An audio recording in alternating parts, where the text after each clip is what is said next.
I really don't think it's controversial at this point to say that the government definitely watches what we are doing, especially with our online interactions. You have, of course, big things like WikiLeaks and other reports that have really surfaced over maybe the last decade or two that show that, yeah, the US government is definitely interested in collecting our data. I think it's definitely accepted by most Americans that the US government monitors us in ways that are beyond what they say, beyond the surface level. And whether you are fine with that or you're not fine with that, that's really up to you. But I guess what's interesting to me are, the various ways that the US government goes about doing this. So obviously we know about, the US government monitoring phone calls, text messages, social media posts, stuff like that. But I bet you don't think much about the US government listening in on what you're saying in a Call of Duty lobby or a Minecraft world with your buddies. I mean, sure, maybe the concept isn't unprecedented. We've seen over the past few years, gaming companies work with the FBI and prosecutors when it comes to career criminals. There was a video I made actually a few months ago of a guy getting caught, and I think it was like a money laundering scam, and he got caught literally from Xbox 360 chat logs. I guess he thought the Xbox 360 was a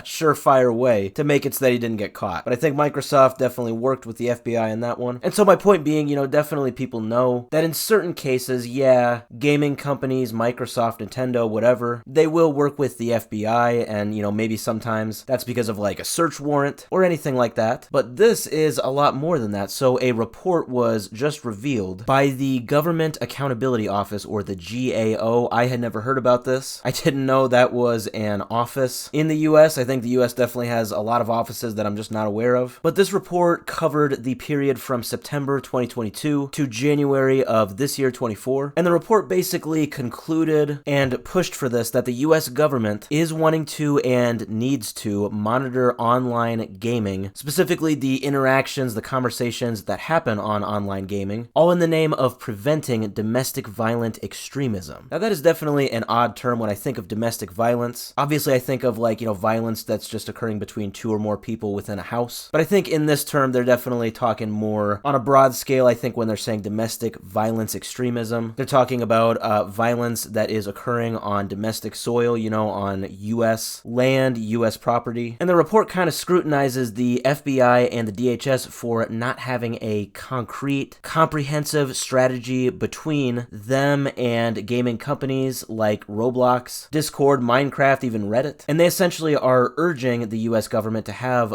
way more collaboration with these gaming companies. And like I said, this collaboration would include monitoring conversations and monitoring overall content to prevent this domestic violence extremism. And actually, specifically, they are wanting a more comprehensive strategy by June 28th of this year. That is about 3 months from now. Now, whether or not that strategy is going to be public information, that is something I'm not sure of. But yeah, in about 3 months, they want an actual specific outline of, hey, what is the FBI and the DHS? What are they going to be doing, and how are they going to be monitoring this gaming content? So they are really wanting action. So very interesting stuff. Now, the report also highlights the potential implications for Americans to kind of suffer as a result of this in terms of, their right to free speech. Oddly enough, I don't see that it really talks much about their right to not be monitored, but rather it's kind of talking about the rights of, gamers and how they can express themselves in certain ways. And so, will this monitoring of domestic violence extremism, will this conflict with free speech rights? And yeah, I mean, there's definitely not a perfect answer to this whole thing. I can see how there will be both sides to this. I mean, on one hand, yeah, I definitely understand the FBI, the DHS, they want to make the country more safe. But on the other hand, a lot of people, a lot of gamers, they might say, hey, this cuts into our freedom of speech and freedom to, not be monitored. But whether you agree with it or not, I have to say, communication these days, it's definitely changing. Just like in the early 2000s when more conversations started occurring online through instant messaging, forum posts, text messages, stuff like that. In the late 2010s and now early 2020s, we're seeing even more of a shift of a lot of conversations occurring in games, in Discord servers, in Xbox party chat, stuff like that. So whether you agree with it or not, I guess it does make sense that if the US government is monitoring our calls, our text messages, well, I guess it was only a matter of time before they started monitoring our Xbox party chats and our Discord servers. So like it or not, it looks like things are going to be a lot more monitored by the US government on online video games, and the plan to set it all off is due to be completed by by June 28th.